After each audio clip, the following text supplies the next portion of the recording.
to two schools. I went to a school called Theos, or the Three Hierarchies Eastern Orthodox School. And I also went to Shadyside Academy Middle School in Fox Chapel. The first school that I went to was at Theos, and I observed the fifth grade students in the library.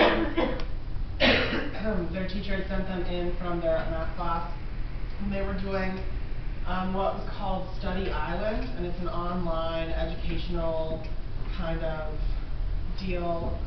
Students log in and they say like what teacher they're in there for, and then the teachers can also go into like their Study Island accounts where their students are and put in assessments that they want their students to do or stuff like that. And then Study Island also, it's a web-based learning tool for students from kindergarten to 12th grade.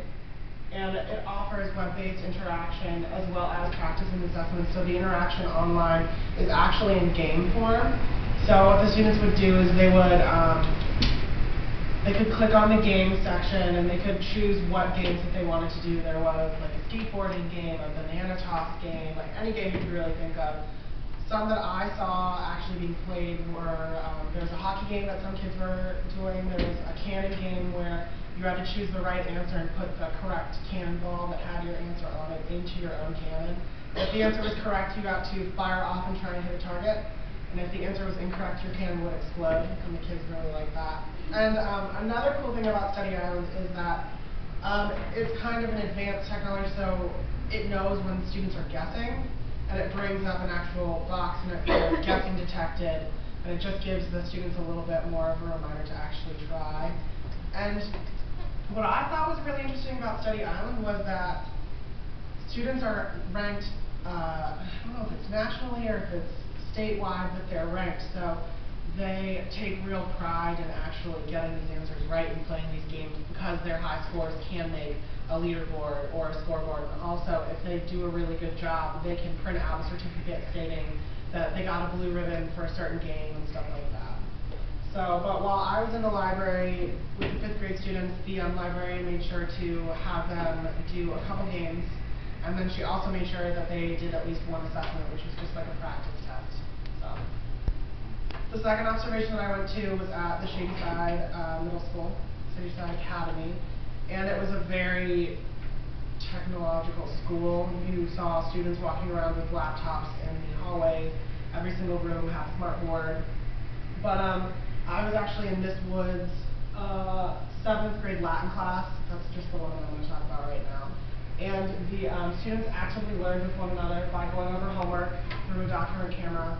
And then she also used the smart board to go over new words that they would be learning, and they all just kind of, after they were done using the technology, they went back to the but the whiteboard, and they played a game trying to get the kids to recall what they learned and stuff like that, which they were really into. Mrs. Woods also teaches a math class, and these math classes, excuse me, the math class uses an online textbook, and so each student has their own, it's kind of like My Education Lab, they have their own login and everything like that. They go in, they use their own online textbooks, and that really takes away from them lugging books to school.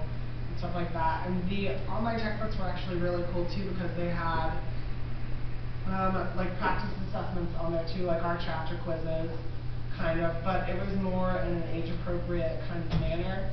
A lot of times for these practice questions and stuff, they had ways of making them more interactive and more fun, like they were learning how to plot line graphs, and they had like a fake roller coaster on the screen that was missing a section of the track.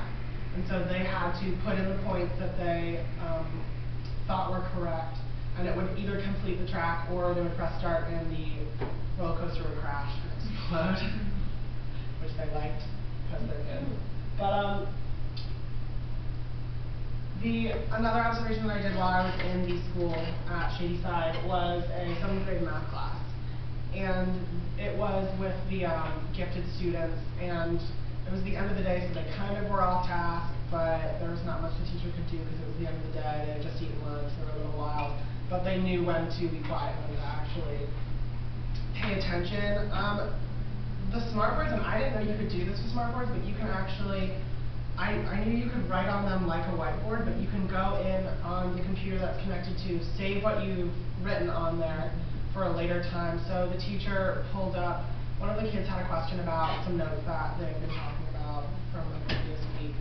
And the teacher actually went into the computer, pulled up some of the notes that he had written out, put them on the smartboard, and it was kind of like a PowerPoint, but it was more in like the slideshow form. He could take his hand and go to whatever slide he wanted, pull it up, and then you can actually draw on it more, or you can erase and fix mistakes. And one of the students actually fixed one of his mistakes on notes. So that was kind of neat. I already talked about that. But yeah, I don't know, I just thought that that was very interesting and very cool. But while I was also not in a classroom in the Shady Design Academy, I was in the library. They have kind of like a rental system for laptops. Each student is given a free period after lunch.